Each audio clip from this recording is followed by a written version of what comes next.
আমি তো আমার সকল মিডিয়া ভাই বোনদের জিজ্ঞেস করতে পারি আপনাদের ইনফরমেশনটি কি।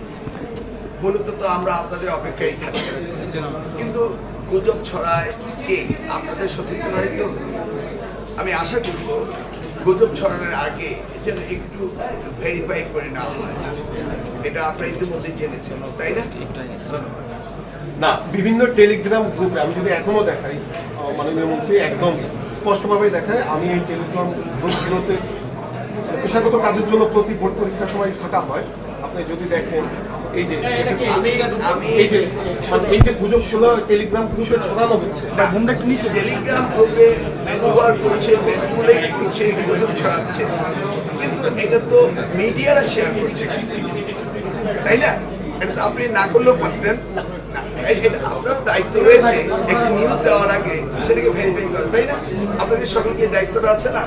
আপনাদের দায়িত্ব পালন করেন। আর আমরা আপনাদের কথায়, আপনাদের শুনে আমরাও সচেতন রয়েছি, আমরাও এগুলোকে দেখছি এবং আইনগত ব্যবস্থা আমরা নিচ্ছি। নেওয়া হয়েছে, নেওয়া হবে, হচ্ছে, হবে।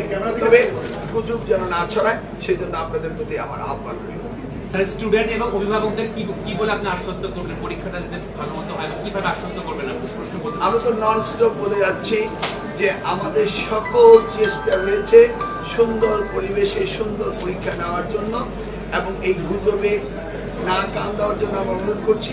বিশেষ করে আপনারা মিডিয়া যদি সচেতন হন তাহলে এটা হতো। পার্টিকুলারলি কালকে কি একটি মিডিয়া এটা করেনি? পার্টিকুলারলি এই মিডিয়ার দায়িত্ব ছিল না এটাকে ভেবে দেখা, খুঁজে দেখা, সত্যতা যাচাই করা। আর ফেসবুকের উপর নির্ভরশীল হতে হবে না। ফেসবুক ধরে গেছে ইনস্ট্যান্ট কফির মতো, তাই না? ইনস্ট্যান্ট বেরোচ্ছে, ইনস্ট্যান্ট মন্তব্য হচ্ছে, আমরা তো দেখতেই পাচ্ছি। কফি তো খেতে একটু সময় লাগে, ঠান্ডা হতে হয়, কিন্তু তা তো হচ্ছে না। যেভাবে আবার অন্যান্য মিডিয়া, কয়েকটি মিডিয়া সেই ভিডিওগুলিকে আবার রেকর্ড করে পুনঃপ্রচার করছে এবং তাদের পার্সোনাল পেজ করছে, এবং ওই টেলিভিশনে উইথড্র করার পরে গুজব নিশ্চিত হওয়ার পরেও যারা করেছে তাদের বিরুদ্ধে তো ব্যবস্থা নিতে হবে। সকলকে সচেতন হতে হবে, তা না হলে এই বিষয়গুলো চলতেই থাকবে এবং ছাত্রছাত্রীরা ক্ষতিগ্রস্ত হবে। আমি আশা করব যে এই ক্ষতিগ্রস্ত আমাদের কারণে যেন না হয়। আপনাদের সকলের সহযোগিতা কামনা করছি। ধন্যবাদ।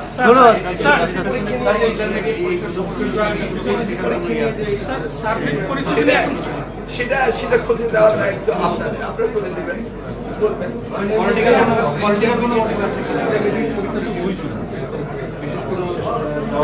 সরকারকে তো এই ধরনের ঘটনায় সরকার তো বিব্রত হবেই, তাই না? এই ধরনের গুজবে তো সরকার বিব্রত হবে। আপনারা খুঁজে দেখবেন এর ভিতরে মোটিভটা কি। স্যার, পরীক্ষার সার্বিক পরিস্থিতি নিয়ে মন্ত্রণালয় সন্তুষ্ট কিনা এখন? এই যাবৎ আমি তো দেখছি আপনারা সন্তুষ্ট, আমরা সন্তুষ্ট, অভিভাবকরা সন্তুষ্ট, শিক্ষার্থীরা সন্তুষ্ট, পরীক্ষার্থীরা সন্তুষ্ট। এই পর্যন্ত তো আমরা ভালো খবর পাচ্ছি। দেখি আগামী দিনগুলি সুন্দরভাবে আপনাদের সহযোগিতায় ভালোভাবে কাটাতে পারলেই আমরা খুশি। এইখানটা বক্তব্য দিয়েছি।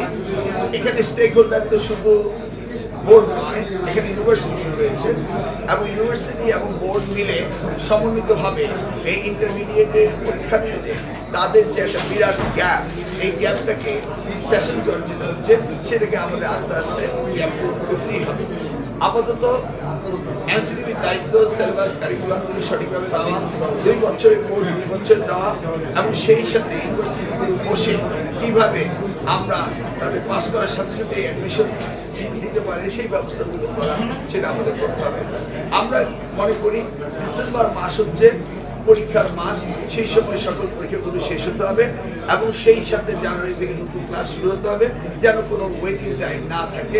এইভাবে আমরা ডিজাইন করছি, এইভাবে আমরা ডিজাইন করছি এবং সেইভাবে কারিকুলাম সিলেবাস এবং ক্লাসগুলো নেওয়া, সমাপ্ত করা, সব কিছু সমন্বিতভাবে করতে হবে। এটি আমাদের পরিকল্পনা। ধন্যবাদ।